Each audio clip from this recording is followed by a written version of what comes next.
Now, Matt, we're giving you this gorgeous award that was created by our good friends at Philip Morris, and it is our award from the National Association of Radio Talk Show Hosts.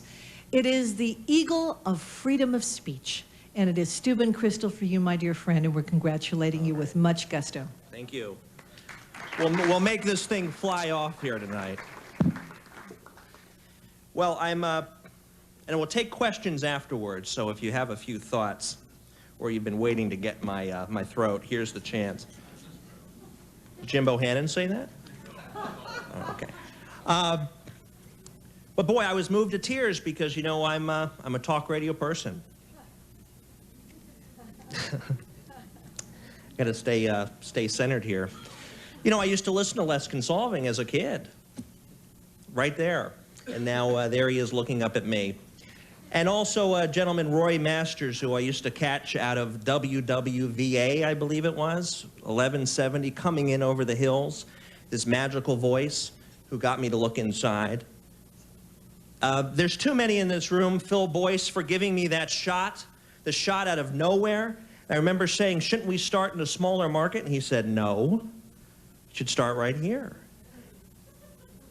Steve Malsberg, who is my colleague, who's also, I think, one of the best representations of freedom of speech that I have ever heard. A guy so tough, and he'll go out there for 5 hours in the middle of the night on Saturday and Sunday and just pound and not stray from his conscience or his conviction, especially in these truly spectacular time that we're living in. I call it an era of mistakes. I think there has been many, many problems. I disagree kindly with Gene Burns because I don't think everybody is allowed to say what they want to say. I think there is great intimidation in this country right now to speak up. Look at Alinda Tripp, who should be here tonight because she's one of the best representations of freedom of speech. And you can invite me to leave right now. I said, Gloria Allred already left the room.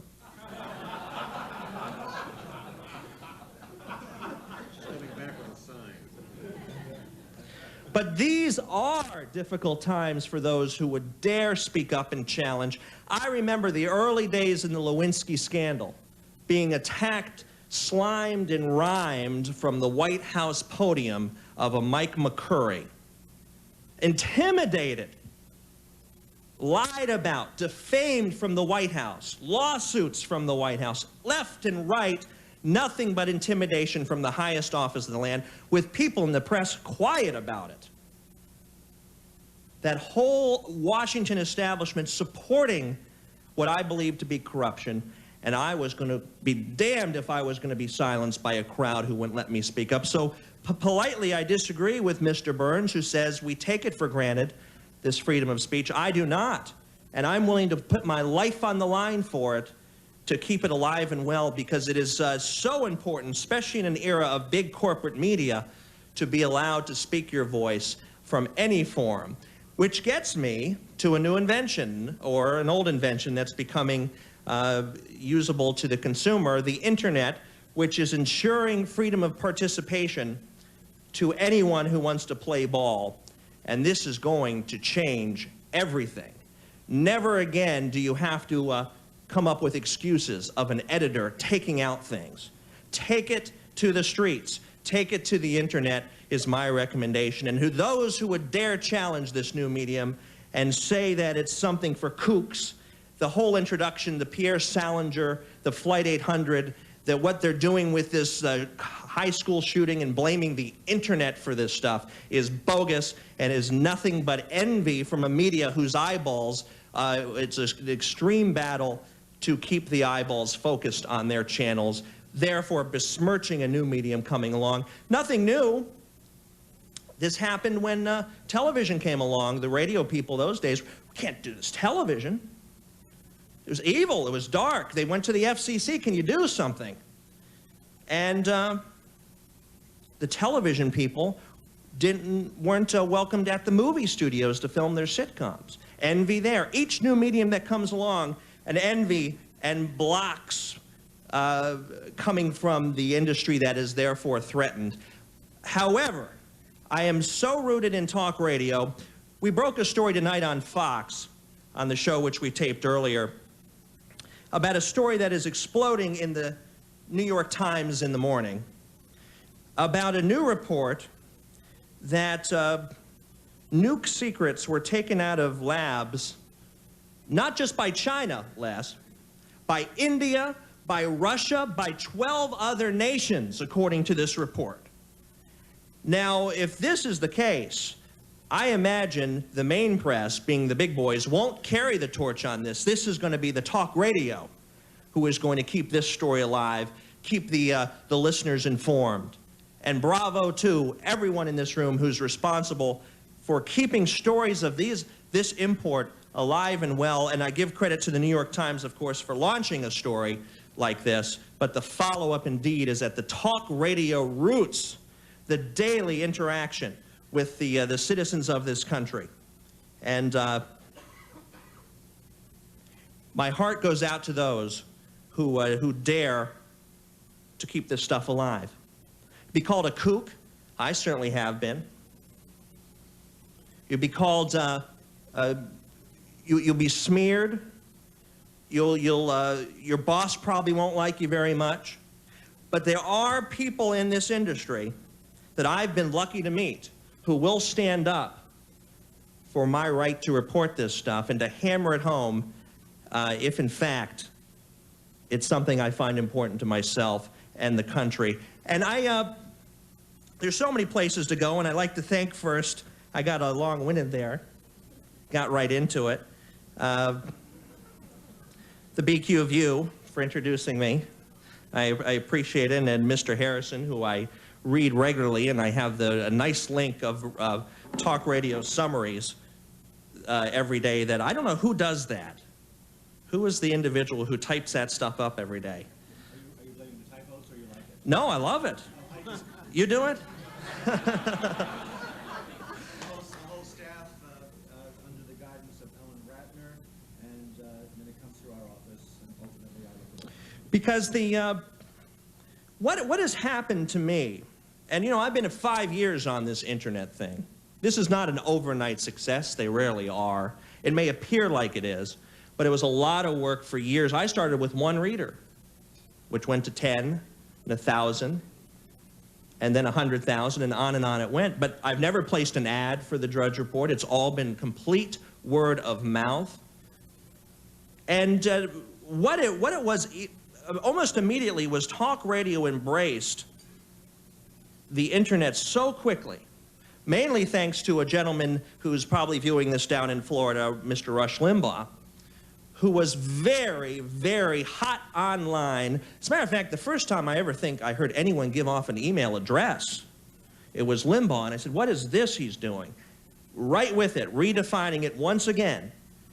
And the talk radio, I'm going to call it family because we really are, got on so fast and reported these stories that weren't really being reported anywhere else, and let the readers and the viewers and the listeners decide for themselves if it's information they wanted to hear. There have been so many stories just in the past 6 months that have been too controversial for main media outlets to print. The first one and the biggest one of, I think, of this generation will be that Monica Lewinsky story. It was a Saturday night. Newsweek had killed the story. The irony right now is, as we're speaking, a gentleman, Michael Isikoff, is receiving an award for breaking the Lewinsky story. Now, I respect Isikoff. He's a great reporter. He didn't have it. He was number 14. Number 14. Outside of, I was the first one, and then a few others jumped in online. Limbaugh did, Bob Grant did. It built, and what's this about an intern? Howard Stern got in it. What's this about an intern and the president? It grew, it became a phenomenon, never in the main press. This was all talk radio and internet driven. It was a Paul Revere moment for this country, because the people in Washington had let us down. Those thousands of reporters had decided this is too hot, we can't do it. The excuse they later have come up with that they were busy researching the thing is absolutely erroneous, in my opinion. The story was done and sealed.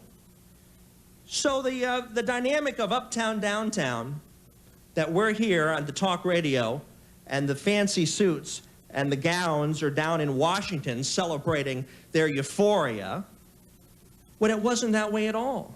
It was the talk radio outlets that were driving this story, was warning this country there may have been laws broken. There's something rotten going on inside the White House. That was a dramatic shift, and that story would not have blown up, in my opinion, if it hadn't been for talk radio. Of course, after it did, we milked it for all it was worth, and I'm not. I've moved on.com on that one. That was one story, but there have been so many, many stories that have only been covered at the talk radio and internet levels. So many key important stories that there are too many to list. But I say thank goodness there are these outlets blossoming. The real audio connections, the next jump to the cable modems is going to change everything. I know, Mr. Horn, wherever you are, you're working on some of this. The dynamic is going to, the individualism, the rugged individualism, is going to come roaring back in this country. Not the blow-dried, made-up faces that we've been accustomed to who have let us down in recent years. It's going to be a rugged individualism of individuals telling what they know and what they see, and it's going to be left to the consumer on the receiving end to determine the validity of it. And that's my message to you tonight. I could go on forever on this one. It's just, I am so optimistic. The future looks so bright to these eyes. Because this country's foundations, the whole Thomas Paine gesture of putting something on a tree, warning something may be wrong, is alive and well. And I tell you, if it wasn't for the talk radio outlets, I'm afraid we'd be in much worse shape, because I have lost all faith in the big networks to report what's actually going on. This past year has really been quite an education for me. The last time I was in this building was right across the hall at this 63rd Street Steakhouse with a woman named Lucy Ann Goldberg. And when I realized the Empire Hotel was here, I said, oh my goodness. We were just here 3 weeks ago plotting a new story out that may shake people up in the near future. But New York, to me, has been a city full of stories. The tradition, as BQ said, of Winchell is a great tradition, and oddly enough, he was on WABC. The tradition of individuals reporting is a fashion that will never go out to this reporter. And I don't, come hell or high water, I'm going to report what I know and what I see, and I don't care if it turns out that it's affecting somebody, even in the highest office of the land, and is disrupting government. I love this country so much, it's my God-given right to report on those very stories that are the ones they want hidden and the ones they just want to disappear. It's been a long evening here. I'm going to open this up to the floor, which is my strong suit. So here's your chance. Yes, sir. Mr. Drudge, first of all, I enjoy your website and, visit it regularly. You indicate that you have no faith in the networks or in the conventional media, yet you've chosen to partner with Walt Disney and Fox. I have a hunch they're paying you. How can you, on one hand, say you have no faith in them, yet then you partner with them? Well, it's a very good question. I have found some decent people, a gentleman named Roger Ailes and a gentleman named Phil Boyce, who have been shown nothing but absolute interest and respect in what I'm offering them. That, to me, is a fluke. And I think it's a good sign. But that still doesn't take away from me my theory that the mainstream press, and especially some corporate heads, have this extreme globalism point of view where individualism doesn't matter. So then I guess if you partner with Walt Disney, you think those corporate heads are in line with your way of thinking and you're able to partner with them? Well, by partnering with them, going on their airwaves and doing things, absolutely. But I've got to tell you, that's my voice on there. And this is my brain on there. This is not Mickey Mouse. You may go on these and conform to wherever you are. I'm not. I'm an individual where I'm looking for the action, the hottest story I can find, and I'm going to pursue it. And lo and behold, the audience may follow. Yeah, please. What's going on with your suit that Sidney Blumenthal filed, and how can talk radio help you? I don't need any help with that thing. It's just cold. So she was asking about this $30 million lawsuit that's been filed by the White House, but I appreciate it. I'll let you know if I need any help with this. It's the first time as a senior advisor to the president has ever sued a reporter. And the gentleman who is suing me asked for my subscriber list, asked for sources, the very one who was claiming source protection during the recent impeachment drama we had, oddly enough. So, over here. Challenge you, Matt, to put on your website your wins and your losses. You're known well for your wins, and I don't see anything about the times when you come first with a story that turns out to not be true. We need to get you a LexisNexis account because the only thing the main papers write about are my failures. I want you to put it on your website. Why would I highlight my failures? Why would you ask me to do that? Because yesterday we heard a very, very wise man say that we need to know and we need to tell our viewers when we are wrong. I do when it happens, but I'm not going to keep a running list. Who wants to read that? I guess you might. You have a running list of everybody else's wins and losses. No, I don't. I asked you about last week when you came up with the headline that said that the posting that was made on Deja Vu, you did a search on Deja Vu News, and you said the connection was between a gay biker in San Francisco who posted about these kids. Are you from the Associated Press? No, sir, Okay. But I read your posting. I went to your site right off the bat. You're one of my sources. And I would love to know. What was wrong with what I printed?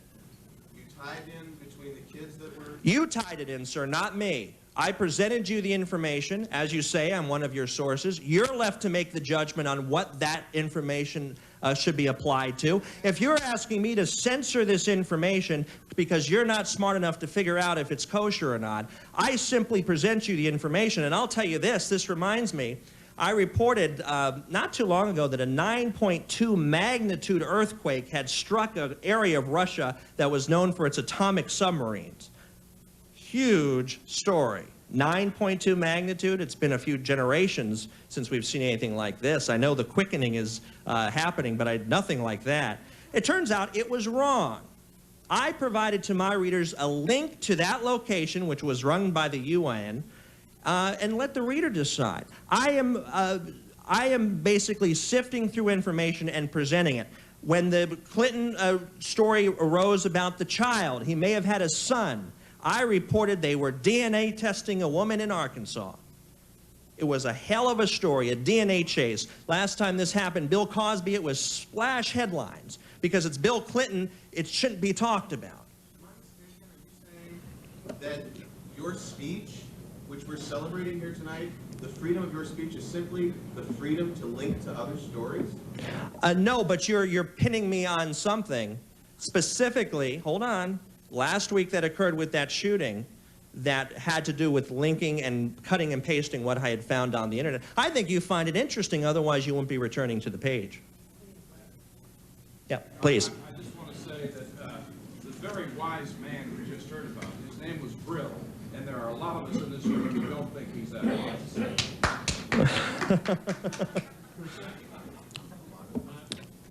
Some good news. When I went back and started covering the White House, I found that McCurry, whenever anybody would ask a Drudge question, it was automatically knocked down. So did Lockhart until the day that the Washington Post had a page and a half on you. I asked him, have you read any good Washington Post style sections, he said, oh, that was a, no, I actually didn't read it. Everybody laughed. And he said, well, I did read the first 2 paragraphs, but it was so boring. And he said, by the way, do you see how much that guy is earning? And I said, that wasn't in the first 2 paragraphs. Yes. Well, you made quite a commotion last night. I covered it on the TV show. So, no, it again goes back to this White House press corps, which is corrupt, which I'm so glad you go in and you ask the questions. For instance, you're reporting, why aren't we getting the name of the pilot that went down over Kosovo way? We certainly got the pilot name O'Grady during the last thing. Why aren't we even getting the name? Why the clampdown of information? And Les Consolving is the only one in that White House press corps that's not worried about their hair or their makeup and who gets to ask the question first. And I tell you, Les, you make my heart absolutely pour out when I see you there, when I'm back in my little apartment in Hollywood watching you take them on and watching Lockhart get angrier and angrier simply for having to face questions. Questions that a generation ago would have just been commonplace, which now are the oddball questions. So I totally agree with you on that one. We already heard from you. Let's see if there's anybody else back there. Please. I'd like to ask you, in the spirit of the original speaker of this seminar, Mr. Brill, how much of what you present is assertion and how much is verifiable fact? Well, in the story, yeah, that's a good question, and I get it all the time. The story that, the question was, Steve Brill spoke to this crowd. He was the keynote, and he was asking that we be forthcoming on our accuracy level, as this gentleman has reported to me. But Steve Brill wrote a cover story on me, which was over 100 mistakes in the story about my accuracy. So you can fight this forever. For instance, the New York Times, in their lead editorial a few days ago, called the high school massacre out in Colorado the worst massacre at a school in the history of the country. It's Hal Raines, the paper of record, not Drudge out there making up stories. It turns out it wasn't. It was the Bath Massacre in Michigan in 1927. We'll have to figure out how we can work that into current political cycles and NRA and everything else. But the New York Times got it wrong in their lead editorial. Now, I know there's a human condition of making errors and mistakes. There's a lot of information. Things move fast, especially with what I'm doing, where 1 minute is an eternity. And I think my record speaks for itself. I admit my mistakes when I make them. Sometimes I play stories up too loud. You've got to scream when it's busy out there. So I'm not going to put an actual percentage on it. I think in the Lewinsky story, I got very little wrong, and that was a very hard story to crack because there was very few sources. So hopefully that answered your question. I would hope you would also question everything you read. If anything, what's happening in the internet age with everyone participating, so is this true? Is this true? And now we can look at Tim Russert. Is that true? There are no gods. There are a lot of human failings. Some of them are deliberate. Some of them are by mistake. So, see anyone else out there? Please. In my opinion, the most previously underrated aspect of the whole Clinton-Lewinsky story was the demonization of Linda Tripp. Would you encourage the PDs among us in this room this evening to give her an opportunity in this business? I think she's too shy and too nervous. I think it would, the mistake Linda Tripp made, I think early on, was not defining herself and not coming out swinging and letting other people define her. So, no, I agree with you. All those who have accepted these awards, the Jackie Judds and the Isikoffs and all the others, are basically working. Maureen Dowd won the Pulitzer last week on the blood, sweat, and tear of a Linda Tripp. This story would not have been unless she had the guts to blow that whistle. The thousands of reporters in Washington certainly weren't interested. Hell, the New York Times endorsed Clinton for re-election as this was going on because there was no reporters skillful enough to actually crack what was going on in that Oval Office. So I said, here is to Linda Tripp, who was one of these folklore heroes that I think history is going to perceive a lot better than current times. Of course it was odd hearing those tapes, but I think she was under a hostage-type situation, and everything is backwards and flipped side up. The heroes became the villains, and vice versa, at least in my opinion. So, please. A couple of things. Several weeks ago, on one of your commentaries on ABC, you made a very profound statement. You said society as a whole has more or less given up the Ten Commandments to the Dow 10,000, and I thought you put things in proper perspective at that point.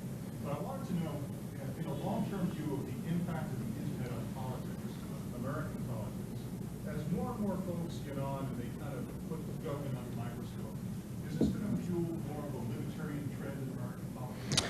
Well, it kind of already is. I mean, this libertarian movement, this don't tread on me movement is alive and well out there. It's, I wish we had some candidates to mirror it more dramatically. For instance, a George W. Bush would tell a reporter, I want everyone to vote for me. That's disturbing. And recently we learned James Rogan out in California, one of the stars of the impeachment, has been consulting with Dick Morris. Did you hear that one? That one slipped under the radar. Very little true romantic idealism going on in Washington. I'm speaking there Monday on the Hill. I consider it a war zone. There are very few bright light individuals who are willing to stand up for this country first. For instance, Cox Reports, which is coming out in a couple weeks on the China theft. If the White House scrubs out key details, we need somebody to tell us this stuff. I recently had a conversation with the congressman. He says he's not going to do it. He's not going to break the law and release this stuff. We need somebody who is willing to put it all on the line and tell the taxpayer, the citizen, those who are funding this party they're having down there, what is going on with the state of this world and this country and our secrets that we should value so much. You know, if any of you are picking any spring flowers in the next week or so, and don't pick any from the Chinese. I think this red olive branch is poison ivy. Let's see, one more. Yeah. A lot of us have heard you on the radio in Los Angeles, on George Putnam, down here in New York. Any plans to do something? I'm not sure. I'm not sure. We'll see. We'll see how that one goes. But you know, I'm already so completely overwhelmed by being able to type out a sentence and hit enter and have anyone see it who wants to see it without any interference. The rest is all frosting. That dramatic gesture of having no one interfere with what you want to tell them is really, you speak of an earthquake, we haven't quite sorted out yet. Any more over here? I have one. Yeah, please. Well, Matt, I want to know if everyone wants you to hold this kind of line about trying to get your wins and losses. Why is it that we don't hold that same standard to sarin gas and CNN? Why we don't hold that to Hour and Apples? Why we are having the mainstream press deal with hearsay on Kosovo, the same kind of hearsay they wouldn't deal with on Monica Lewinsky. They make errors constantly. We have people that are spokesmen for NATO and for the Pentagon. Why is it that we don't have the same kind of standard that they want to have from you? Well, because I think we're brainwashed to authority. And that's being undermined bit by bit by bit. When I reported, and it's pretty pathetic that the biggest headline of my entire career will be, she had sex with cigar. That was such a dramatic gesture at the #1 most powerful person in the world from my little computer, and I did that over in a hotel over on 54th Street when I hit the enter button on that one.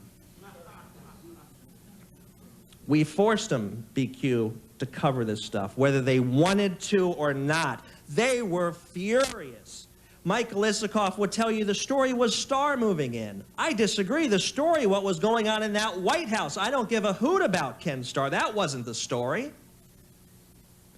So I think the answer to the question is those who would dare challenge my accuracy, a one-man operation sitting at a keyboard 3,000 miles away covering the White House and being more aggressive and accurate than those who are working in the shadow, are those just sour grapes and or on the who have something to lose with individuals reclaiming that freedom of participation. That's what I would say.